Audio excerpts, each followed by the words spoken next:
And thank you for joining us on Social Media Fridays. We meet here every Friday to wind down and talk about what happened this week in social media.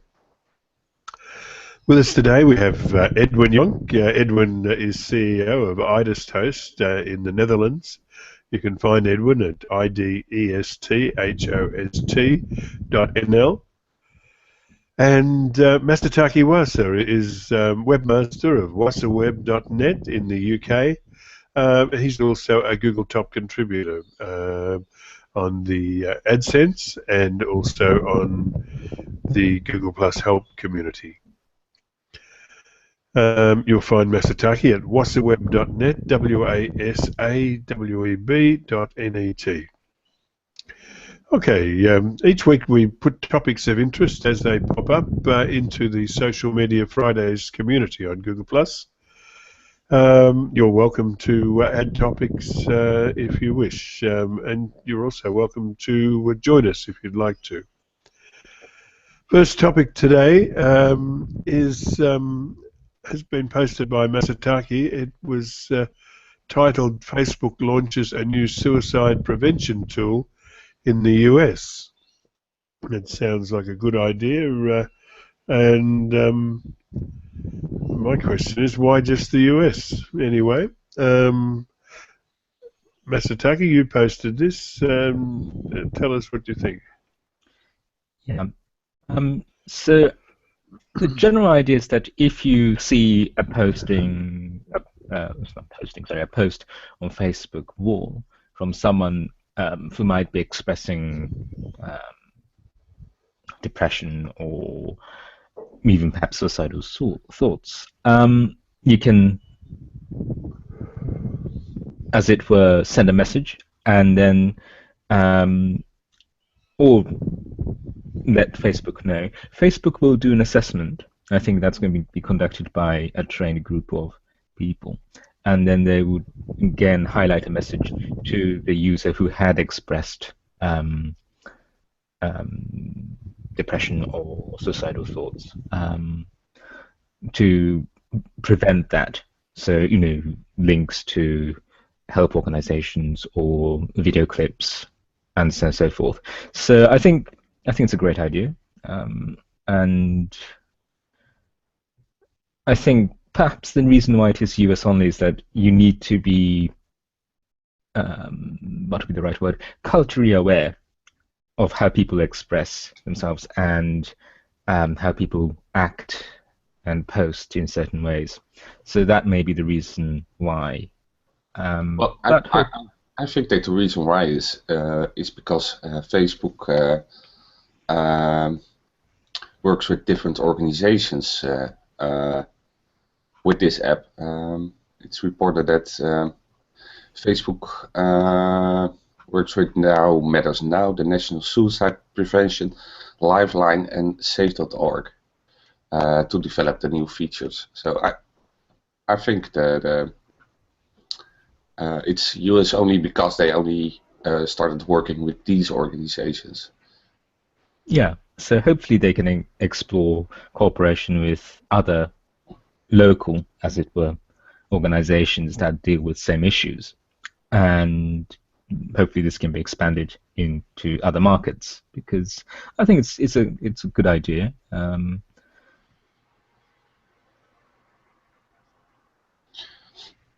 There may be false positives. It's not really new. In 2011, they launched this feature, and there you had to provide a screenshot or a URL to the post, and now you can really basically flag it, and then a window appears with. Let me quote this one. What would you like to do? You matter to us, so we want to offer support if you need it. You're not alone. That's the old one. Oh no, that's the new one. And then talk to someone. Reach out to a friend or a helpline worker. Yeah. So yes, I think the idea is not new. I think that's the case. But I suppose it's the flow, how it works, that's changed, and I think it's, in a sense, easier for people to flag issues. Yeah, and for the receiver to go to a helpline or get support. Yeah. So I think it's a good thing.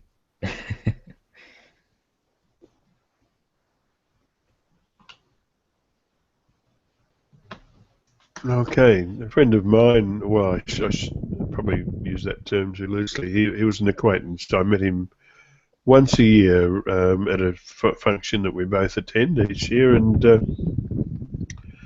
he was buried last Monday. I didn't go to the funeral, and I didn't sort of feel like discussing it because he was a guy that you would never think that would commit suicide. He was well, he had it all. He had, in my opinion, it had it all. He had a boat on the Tweed River and a large contract with Waterways to maintain the marker buoys. He just renewed that. He was separated and going through a divorce, so I suppose that may have been it. But I always admired this guy, and I sort of it's shocking when people do take their own life. It's the highest cause of death in Australia, apparently, particularly under some age groups, younger men and middle-aged men. But the issues like this thing from Facebook, which I don't know how it works, but if it only tells people that nothing is so bad that you need to give up, because if you just keep plugging away, you're going to end up in a better situation. Nothing is worth dying for. Anyway, let's move on for the next, and this time it is how I increased my Pinterest traffic by 1,937%. If you were to ask me, I would say, why would you want to do that? And I'm going to put you in the hot seat again, Masataki, because you're the only known Pinterest user here. Oh dear. Well, traffic's traffic. Yep. So I mean, it's been a good source of traffic for me.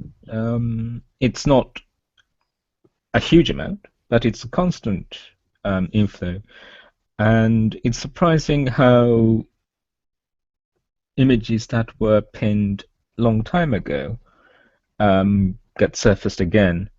The similar images function, as it were, on Pinterest, that function is actually very good. I find it on occasions, actually on many occasions, much better than what Google Images suggests for similar images. So it's actually a very good place if you have a lot of images on your site, and if a lot of your content is visual, then it does pay off to be on Pinterest. I think that is for sure. I'm afraid I haven't read the post, but if you want to increase traffic, and if there are good hints on that in the post, then yeah, why not? I think it's as I say, I do like Pinterest. I think it's quite easy to use. It's quite intuitive, and in a sense, it does one thing very well, and that's the visual, the image, and yeah, I'm surprised that you're not on it. Well, basically, Dustin TV didn't use any Pinterest. He was on Google Plus. He basically ignored Pinterest. So a year or something ago, he started optimizing for Pinterest. And well, if you optimize, you get more traffic, and that's basically what happened. And because he didn't do anything with Pinterest, well, the extra traffic is huge, right? If you come from a couple and you multiply that by 1,000, you'll still only have 1,000 visits.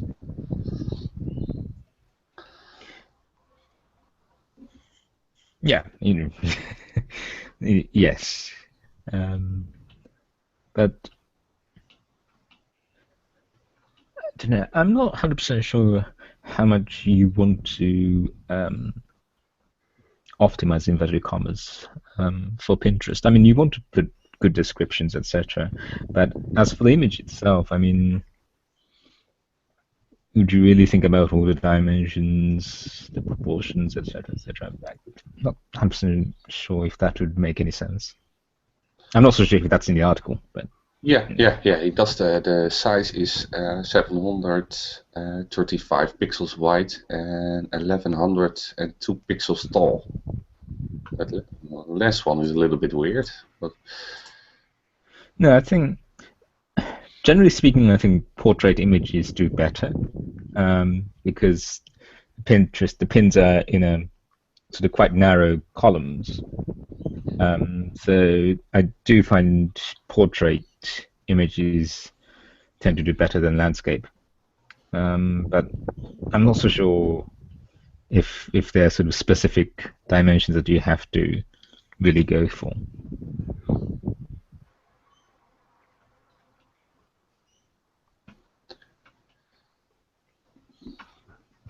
I don't know either. But portrait these days, it seems to be coming back with Pinterest and Snapchat. Yeah. Vine, I think, is also on portrait. A couple of services that use portrait mode. I guess it's more mobile friendly. Yeah. I think that's the reason why. I think that more people take images on mobile phones in portrait than in landscape. So that makes sense. And if the images are consumed on mobile screens as well, and then people tend to hold their mobile devices in portrait, then portrait images will occupy more of the area than the landscape images. So I suppose it's on both sides, so in the production side, as it were, and also on the consumption side, that portrait is becoming more and more widespread, probably because of the prevalence of mobile devices. Who would have thought, say 5 years ago, that plonking a camera onto a mobile phone and making it into a smartphone would spawn this explosion of images, and selfies. I mean, where the hell did that come from? I mean, if there are people that take photos of themselves, twice a day and plonk them onto Google Plus. I don't know why. You're asking me? Well, I have no idea.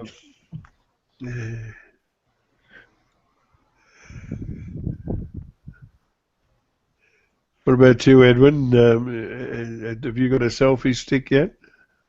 No, no, no. I'm still missing out on the stick.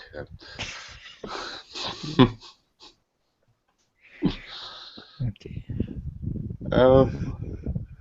Well, the nice thing about selfies is that you're on it.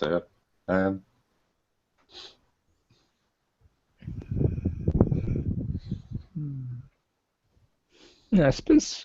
I mean, there are people who like to make sure that they're in photographs when they go somewhere, for example, right? So just as a reminder and things like that. It is because it's pretty difficult to do that. You have to either ask someone to take a photograph of you with the scenery, or you carry a tripod. Yeah. So I think, and there are other people who don't really want to have those kinds of pictures. I mean, what they want is the scenery. They don't necessarily have to be in the scenery because they've been there, they can remember. What they want is a photograph to remember the location, the occasion, and what happened.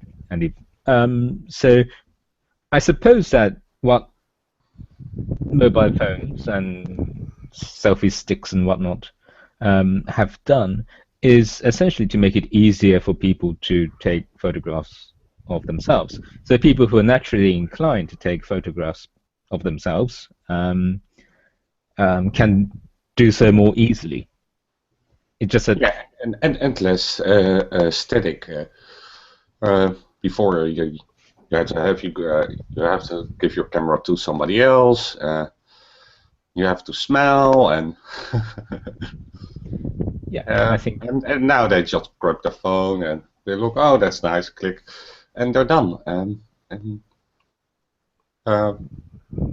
you get less aesthetic pictures of yourself. I think, I mean, in a sense that too many images can be created too easily, and that started with digital cameras, right? I mean, if you had a film camera, I mean, you had to make sure that you were making an effort, because otherwise it's a waste of resources and money. Whereas the cost of making a bad image or photographing a bad image on digital devices, those costs are practically nil. I mean, you're wasting your time, but that's about it. It's not going to cost. It's not as though it's going to cost 1/24th of a film roll, as it were.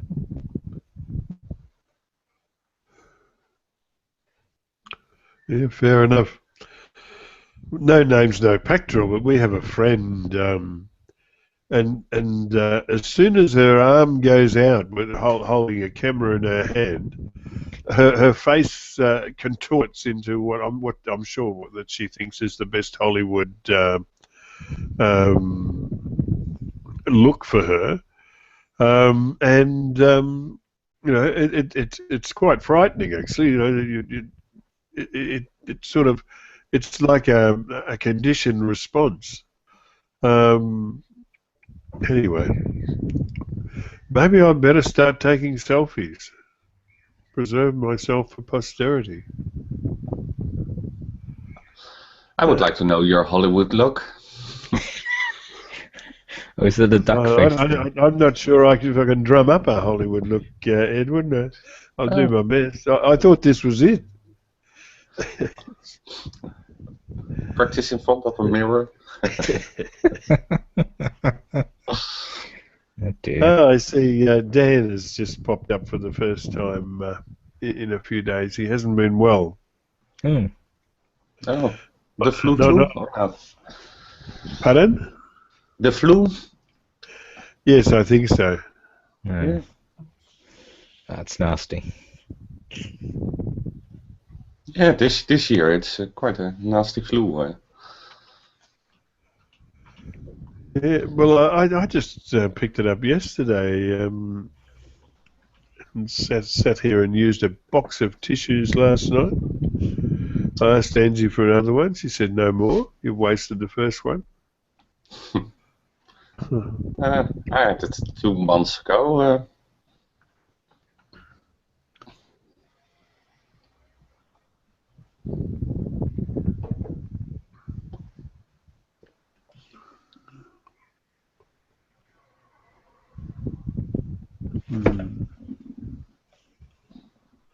Well, now, anything else happened this week in social media?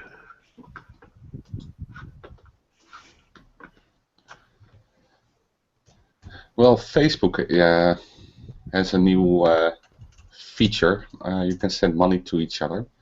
I haven't really read into it.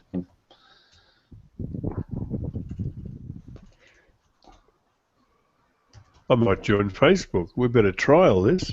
Send me some money and see how it works. It's a Facebook Messenger. And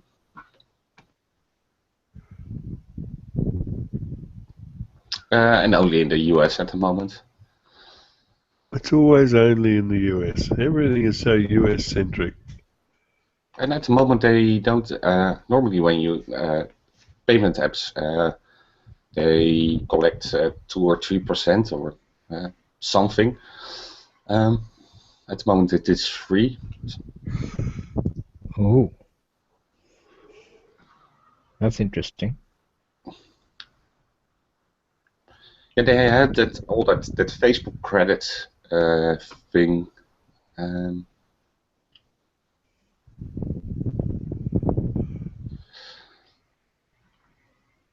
Which they moved away from and just used dollars, euros, or Australian dollars. Tell me something, Edwin. Dumb SEO questions. How is that our Facebook page going? Is it are people looking? Are people still interested in it? Yeah. Got a couple of likes every week, but I'm not that regular in writing. Let's see. Hello, Daniel. The world's greatest programmer, Daniel Nugraha, has just joined us.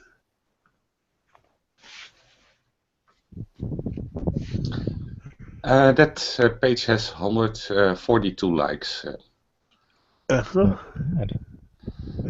better pop over to Fiverr and buy some more.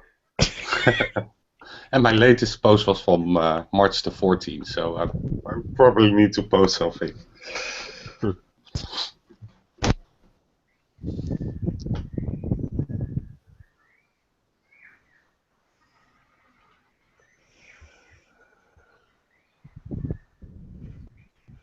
Do you guys play games?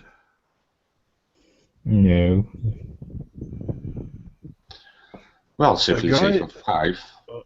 I'm just putting a post here. This guy used to work for me years ago. He builds apps. Do you remember Johan, Dan? Anyway, he just popped up on where is it?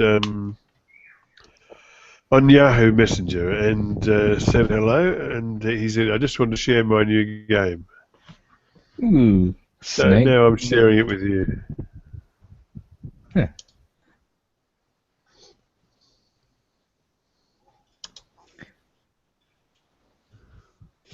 I don't know what you do if you go there. Do you? I haven't got my phone. I lie. I've got my phone here, but I wouldn't put a game on it.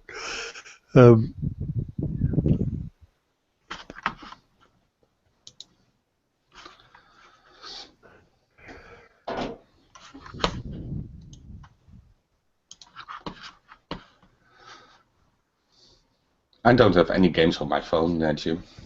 I do like games like Civilization 5. nice turn-based. If you want coffee, you can get coffee. I haven't been game because I've got an addictive personality. I am a workaholic because it's the only addiction that I feel safe having. But years and years ago, you know, when the Microsoft website was version 1, I had a good friend. We were both programming together in Melbourne, and he was, I think he was somebody well respected at the Melbourne Computer Club anyway, and he was an absolute genius as a programmer. He was talking in a client evaluation scenario at one stage, and he looked across the other side of the desk and upside down read an algorithm, and he said to the client, that algorithm evaluates to 0. You know, straight away, like upside down, he could see that it had an error in it, and as you know, evaluating to 0 is just an absolute no-no. Anyway, that's how much of a genius he was. But he was also a gamer, and he was so clever, and yet he would spend 3 or 4 or 5 days straight playing games. It was just like he'd go on a bender, like an alcoholic, and he would just disappear for 5 days. So that frightened me off from games for all time. That and the realization that all games are either switches, which are either on or off, and why should I waste my time with something which is so simple? Anyway.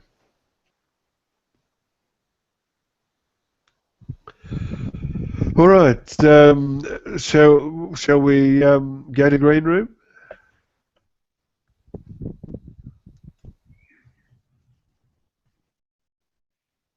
Am I on mute? No. No.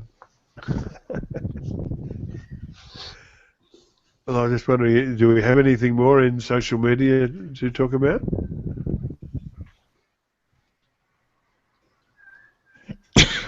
Excuse me. All right, we don't have a viewer currently either. All right, so when you're watching this later, we're here every Friday, and you're more than welcome to join us. Please ask for an invitation via the Social Media Fridays community on Google+. And you're also welcome to share any items of interest that you'd like to see us talk about. Just post them on the Social Media Fridays community. We'll be back next week at the same time to do this all again. Thank you very much.